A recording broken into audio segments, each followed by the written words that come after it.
Hello, everybody. This is August 13th, 2020, and we're on episode 78 of Transmission. Good morning. I like that little running banner today that we're broadcasting into the vastness of the digital wasteland. That's right. Does that mean we're like a light in the darkness? I like to think of us as an oasis in the midst of a large desert of hopelessness. There we go.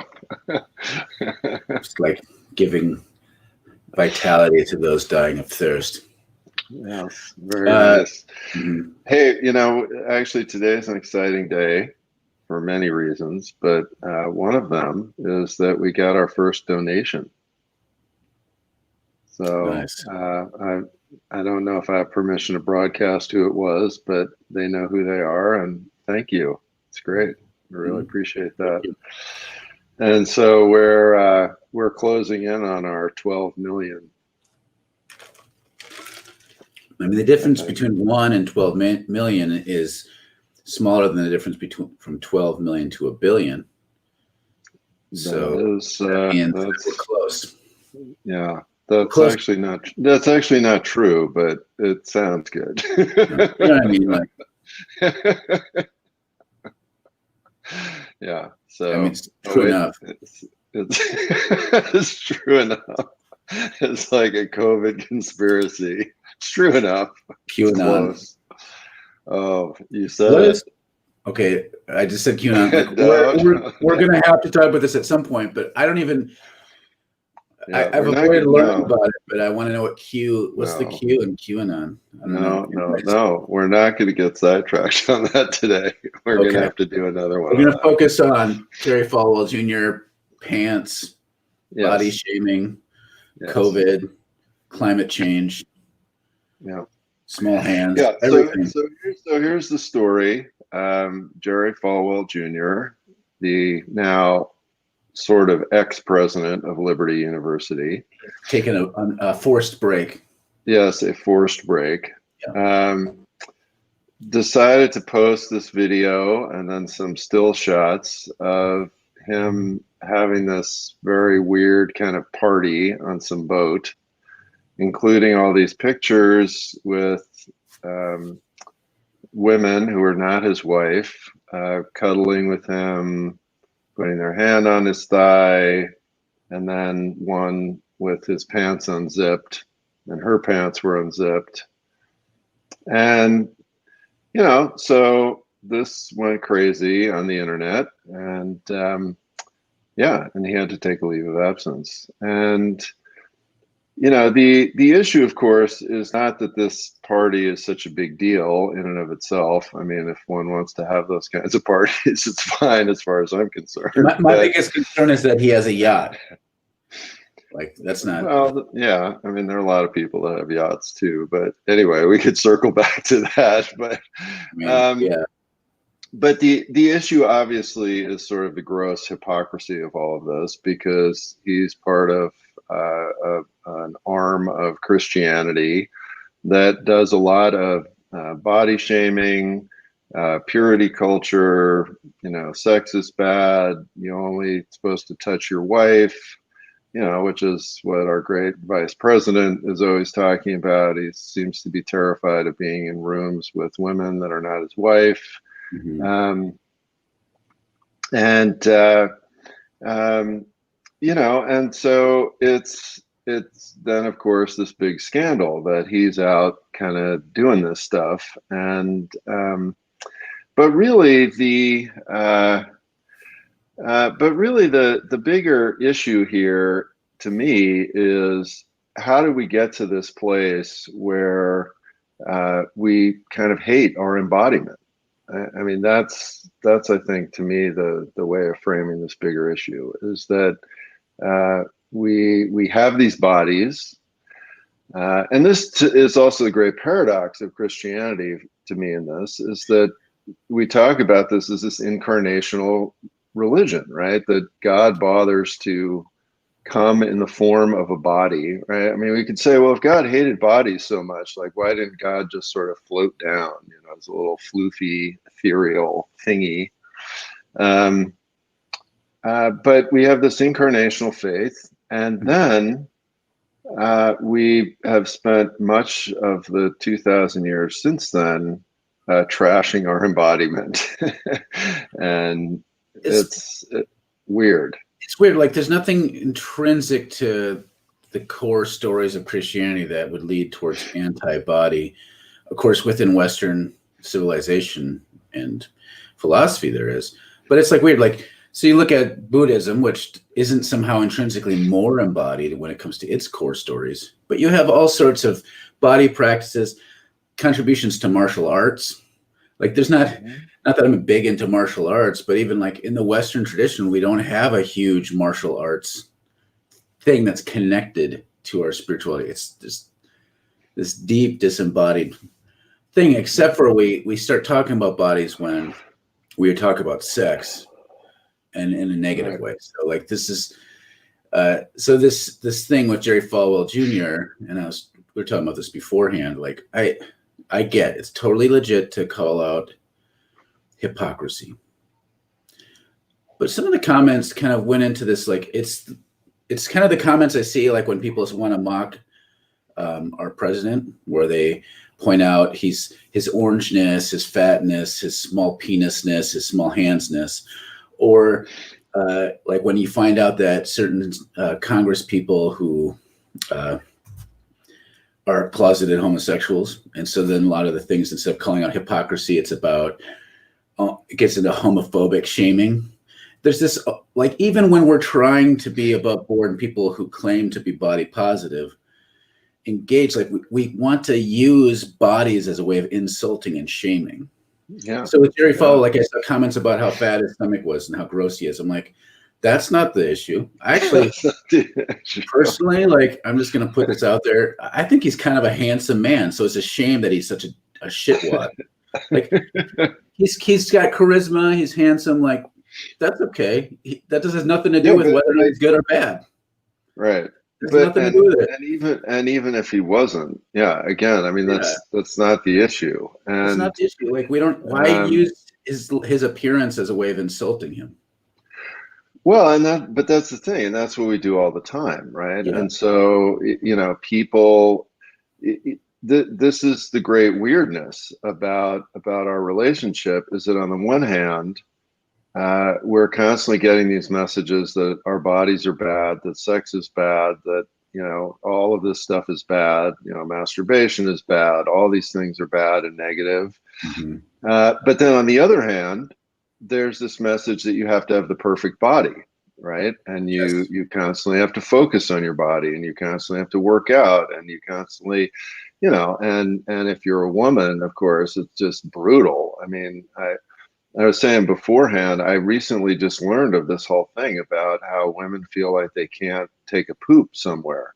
They can't take a poop at work. They can't take a poop at their new boyfriend's house because then somebody will know that women have bowel movements. And it's like, I hate to tell you, but everybody has a bowel movement, right? And but this just another example of how we are taught to feel horrible about our embodiment. Well, and this leads to all kinds of things. Like it has implications for one, how we understand our theology. For Christians, I mean, that's huge. Issues of how we think about medicine. So there's a reason why the medical model for medicine, where we have to fix problems rather than learning how to become more embodied and healthy in a more fuller sense, why that's not more of a dominant mode of thinking. The way we think about climate change, like I just don't think people give a shit. As long as they have the stuff, they don't care like about beauty and harmony and balance and blah blah blah. Yeah, well, and so this is these are the bigger issues that I think this really leads to. Why don't we throw up a couple comments first?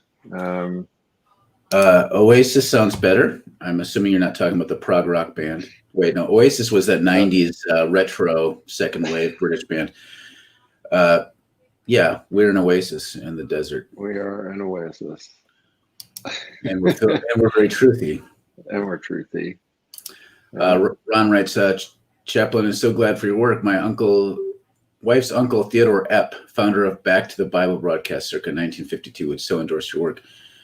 I'm going to have to look at that. Yeah, Thanks. haven't heard of any of that, but thank you. Of course, I wasn't listening to the radio in 1952, but I'll check that out. Ceres writes, we are willing to oust Falwell for a raunchy party, but not pastors who enable pedophilia. Yeah, well, and this of course has been a huge issue in the Catholic Church, but also other churches. And, and to me, this is also connected to this disembodiment and body denial, right? So you have all these people who are taught they have to repress their sexuality. They can't figure out their sexuality and deal with it. And so then it starts coming out all over the place in all kinds of very unhealthy ways. There's a huge problem in the pastoral world with pornography addiction. The Bible Belt has the highest use of pornography per capita of anywhere in the United States. I mean, these things are all interconnected. And and one of the things I was saying beforehand, I mean, in my prayer books, when I came to doing body prayer sections, it was very interesting and challenging to write about that because there actually are not too many of those directly within the Christian tradition. Because again, there's so much about how bad the body is, and this is a major problem. All right, well, we can keep rolling through the comments. CK writes, they get themselves in trouble for their own puritanical bullshit. They sure do get themselves in trouble. yes, lots of trouble. Lee writes, but they were also insulting trailer culture. I mean, that's part of the story. Like, there's lots of different moving parts, but yeah, part of the theme for their fancy party was Trailer Park Boys or Trailer Park culture. Do you think it would have been as big of an incident if the photos were of them in tuxes and lovely dresses? It'd be different, but if he had the top button of his tux pants open, then it probably still would have been a big deal. But to me, that adds a lot to it. Why it feels gross that they were doing a trailer trash party on a yacht. It personally bothers me more than their hypocrisy. It's just the fact is, like, no one sees that as hypocritical for religious leaders to be shaming poor people on yachts, which kind of bugs me. I wish that was more of a shamed thing than having sexy parties. But that's a whole other conversation topic. Kathleen writes, for years I felt bad about my body. Since the death of my daughter, I've become addicted to exercise in a very positive way. I feel more spiritually connected. Mm-hmm. Yeah, and Mark, you were mentioning this earlier, but in many other spiritual traditions, there is a very rich tradition of body practices, right? And so whether it's martial arts, whether it's things like yoga, whether it's dancing and whirling in the Sufi tradition, whether it's all kinds of movement practices, things like qigong. I mean, this is all seen as absolutely essential, that we are embodied beings, and that in order for us to really become deeply spiritually connected, that's an aspect of what we're doing. And then, of course, in the indigenous world, where you have a lot of spirituality that is deeply connected to nature, the rest of the non-human nature, the rest of the natural world is seen as an extension, or we are seen as an extension of the embodiment of the entire planet. And and in the West, when you talk about this in ecological circles, you're deemed this sort of weird foo-foo person. Because Christianity really has become this, has this entire focus on, what happens after the planet blows up and after we die. And so, yeah, this is all seen as some sort of secondary, just weird moment where we have to learn how to behave. and it's incredibly unhealthy. Mm-hmm. CK writes, these belief systems come out of the culture of whiteness, which has no real culture.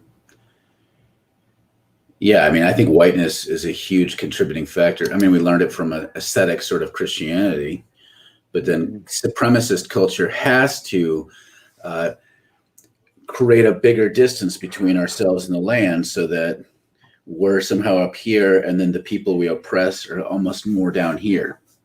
And they're part of our subjugation of the land. There's a whole logic to that, which I get into in my Unkingdom book, but it's real. And so all this stuff it not only alienates us from people of color and from God and from our own bodies, but from the land. It's like there's a whole shit sandwich of alienation that comes with this. Series writes, Western culture is deeply disconnected with their guts and belly and body intuition. This makes us easy to be manipulated and controlled.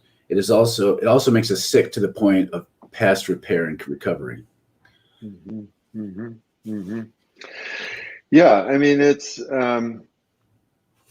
when you are taught to be disconnected from your body, you're then also taught and cut off from all kinds of information and intelligence, right? And so many people talk about, in relation to trauma, right, that this freeze response and the lack of intuition about unhealthy relationships and situations, and ways that we then get our body into more unhealthy and traumatic situations. And yeah, I mean, our nervous system is completely integrated with the rest of our body, and we pick up an incredible amount of information through our embodiment. And if you just exist, from the neck up,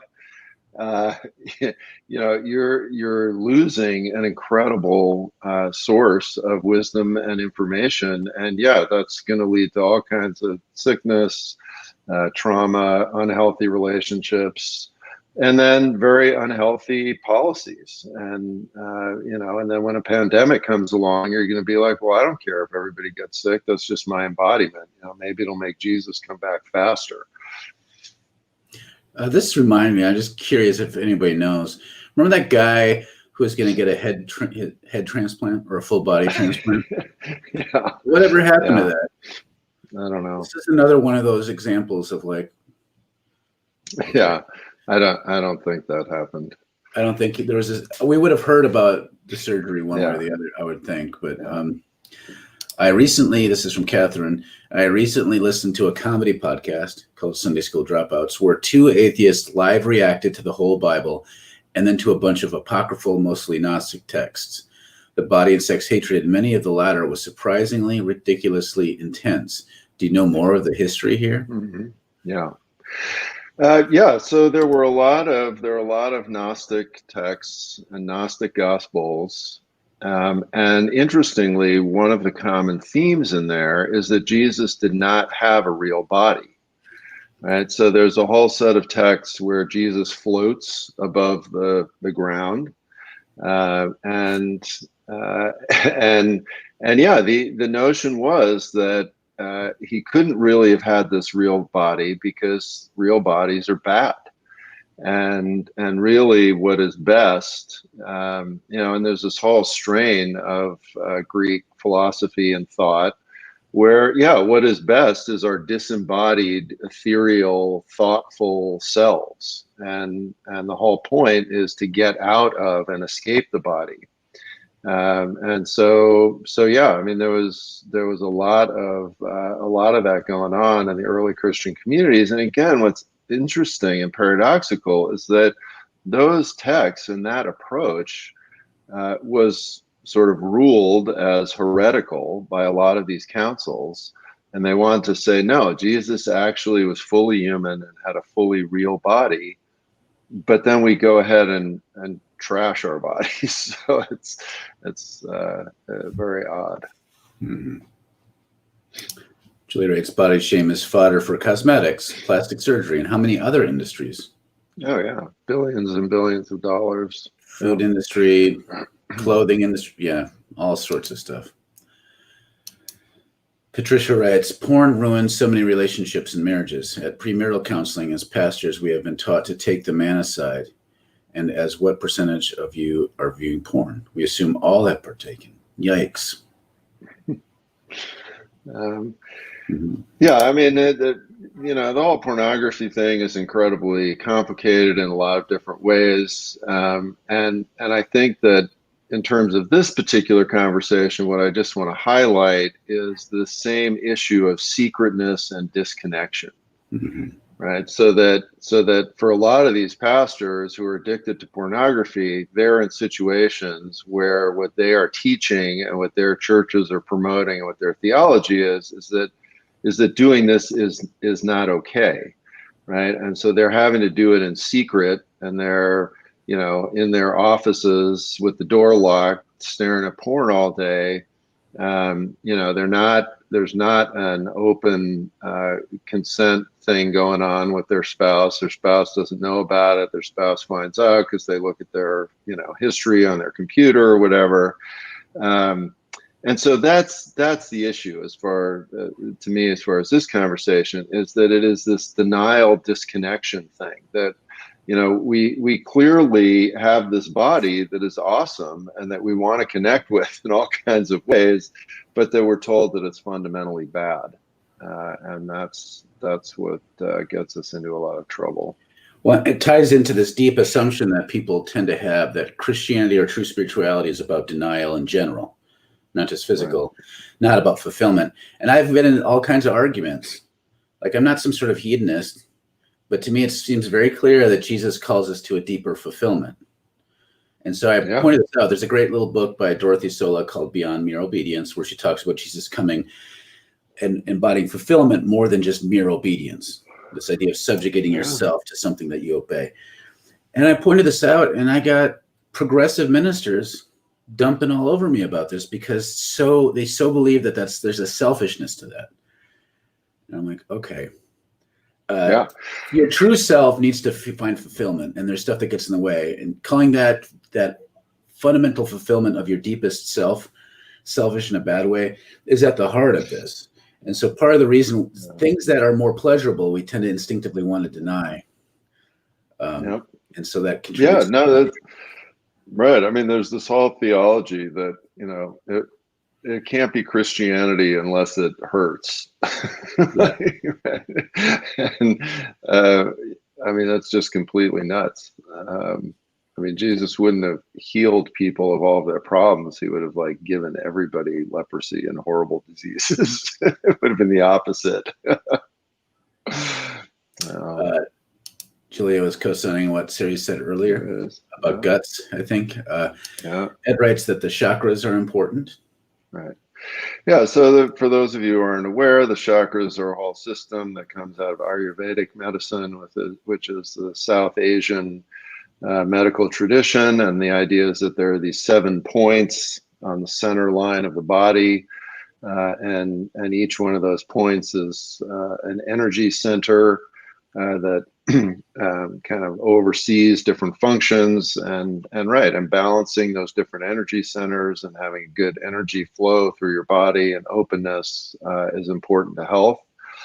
And that's part of one medical system. But I mean, all these medical systems that look at bodies and embodiment and look at the idea of health and balance. And as Mark was saying, I mean, these other medical systems are interested in a positive view of health.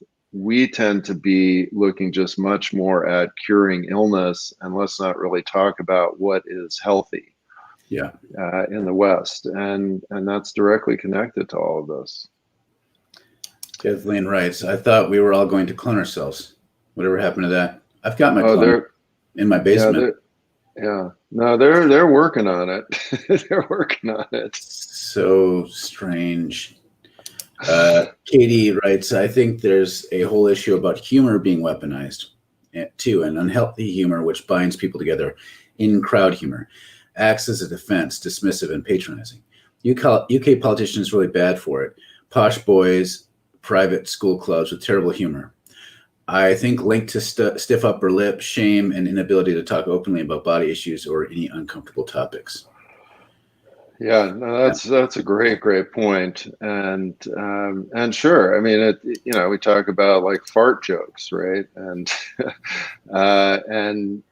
yeah, a lot of quote humor having to do with basically putting people down. And Mark, that's what you were talking about before with Trump and some of these other folks, and it's like, yeah, so it becomes funny to shame other people and their bodies, which is horribly abusive. Yeah.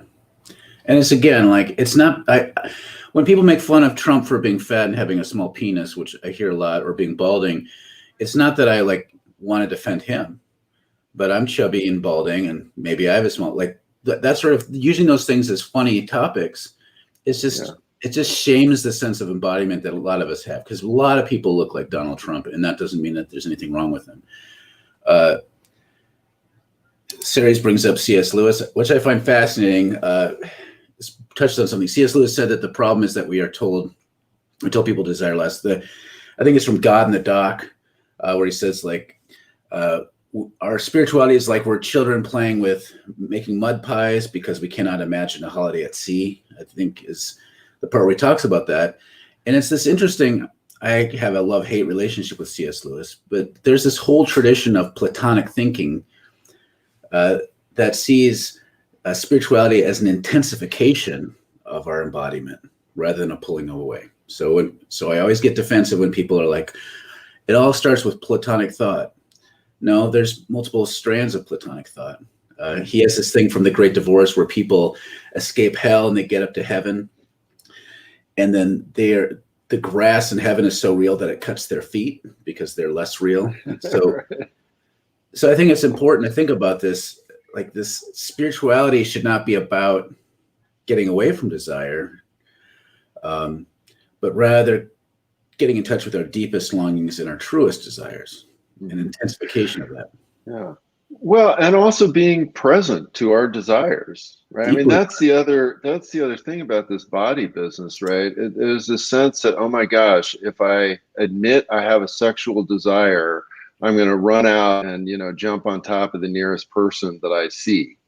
So it's this very strange issue of connection, disconnection from desire and behavior, right? And so we just have to suppress our desires, because as soon as we notice a desire, we're going to go out and do something bad, which is completely crazy, really. It's just, so it's allowing ourselves to be totally present to all our desires. And then, as with everything else, making choices about how we behave. And yeah, the vast majority of people have sexual desires and sexual thoughts, and there really is nothing wrong with that. It's totally normal. Then they become, and everybody poops.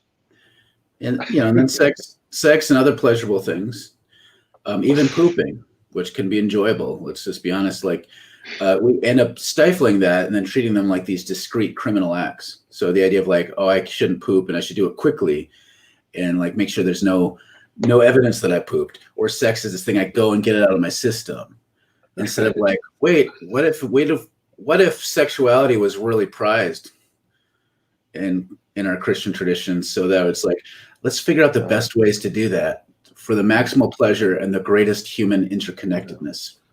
How can we do that? You remember when we did that one retreat and we were talking about community, that one woman said, well, the problem I have with community is sex and pooping. That's right.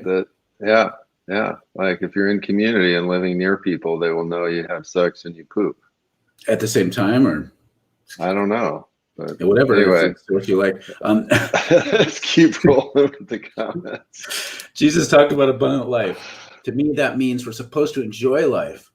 Right. Amen. Yeah. Life to the full. Right. Automatically starting off with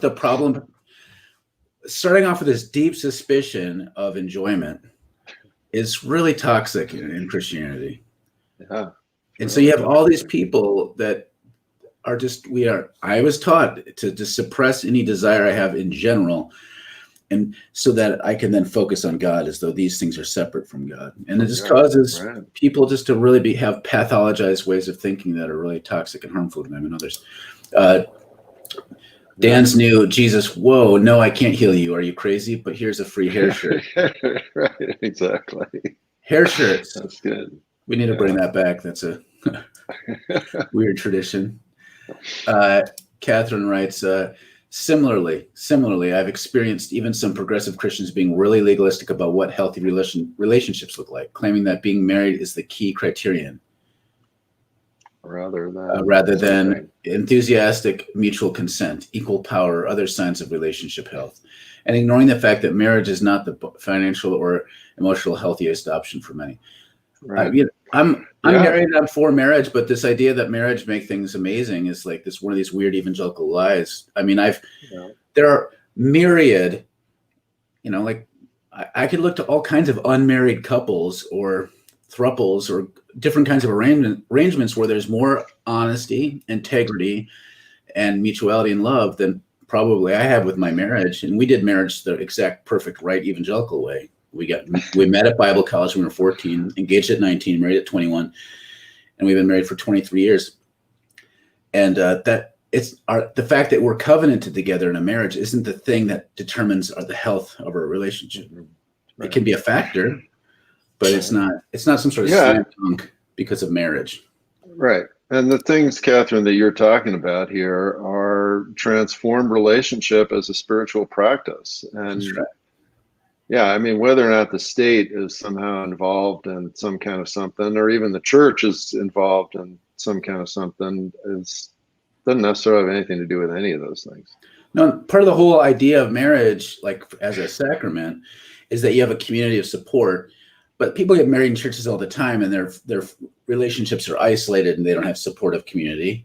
And there's all kinds of relationships that people have that are not covenanted that way, where there's all sorts of mutuality and support. So it's just, I feel like we lose the forest for the trees. I think that's how the metaphor works when talking about this stuff. All right, so we're over time. So why don't we roll through our notes here? I've been wondering, if Jesus touched the leper's face, would he be hugging during the pandemic, assuming he has the power to heal? Yeah, sure, I think he would be, but I don't know if I want Pentecostals doing that. Julia writes, a lifetime of Catholic communion on Sundays and daily mass in school. We had to say, Lord, I'm not worthy to receive you. What fucked up self-messaging. Yeah, that's one of the worst parts of the communion liturgy for sure. Ed writes, but can we make fun of his orange spray tan? I guess, I don't know. That one doesn't bother me so much, but I don't feel comfortable mocking people's appearance. I mean, again, to me, it's like, what's the point? But I mean, there are worse things to make fun of for sure. Katie writes, fear of lack of control, self-control versus self-restraint, suppression. Yeah, that's right. No, it's a big thing, and and again, the paradox is that the things we have least control over are the things we suppress and don't pay attention to. the things we pay attention to and allow to lift up in our awareness, those are the things we can control. And that's why you end up with all these screwed up body things, because if you suppress all that stuff, it bleeds out all over the place other ways. You act out all over the place, and the initial thing that you wanted, which was this control, doesn't happen. Ed writes, Hildegard, I think, talks about how the Holy Spirit governs the body, including pooping. That's interesting. She also talked about the greening of everything. I mean, Hildegard was very much a body spirituality person, but that's very rare. Yeah, she's one of the rare ones. Patricia writes, curious, what are the differences between suppression, denial, and or surrender as major? I think there's a real category for sacrifice and surrender, but to me, those things only are meaningful insofar as we understand what we're giving as a whole and wonderful gift. So if I lay down my life for my friends, it shouldn't be done out of some sort of ultimate self-denial, but rather than like look at the great gift that I'm giving of myself, which there's a fine line, like, because Jesus says, take up the cross. I get that, but that can't be rooted in a hatred of life. It has to be rooted in a great celebration of life, or it becomes a tainted gift. Well, and you can't do real healthy surrender or sacrifice if around things that you're suppressing and denying. I mean, those are actually, from a healthy spirituality point of view, those are totally different. But we've conflated the two, and that's why we have these problems. All right, Ellen. In college, the pastor said the difference between another religion he used as a prop in Christianity is that one prescribes ridding oneself of desire, while in Christianity we deepen desire, meaning let yourself long for things you never receive. Kind of sadomasochistic. Yeah. People use Buddhism in that way as this trope, and they don't understand Buddhism at all. No, they don't have time for that. Ed writes, why don't I see a lot of the posts being posted? Is there more than one place? Good question. This is posted. Yes, this is posted in order to get maximal spread. My personal page, Morpheus CMAC, the CPI page, the Micah page, and then transmission has its own page. And then it's also on YouTube and Twitter now. So unfortunately, it doesn't aggregate and share all the comments everywhere.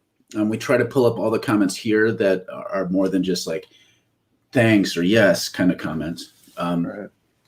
But yeah, they're in different places for sure. Right. Thanks for asking. Yeah. So yeah, Alan says at least three. Ellen There's all that. 6 different spots. Alan also writes Mark's page. Yeah, just repeating what I'm saying. They use StreamYard. Yes, this is the platform we use. StreamYard is so it all comes to us, and then we put it back out. Yep. And then Gregory, final comment for today. Narcissism can masquerade as altruism. That's worthy of a whole. Yeah, we do a whole thing on that. You just summarized Western conquest at the micro level. Yes. Right there. Yes, I will take you over to be nicer to you and civilize you. Mm-hmm. All right. Well, this has been great. Thank you very much. And it's great to see and hear from all of you. And we will be back tomorrow. See y'all tomorrow, everybody.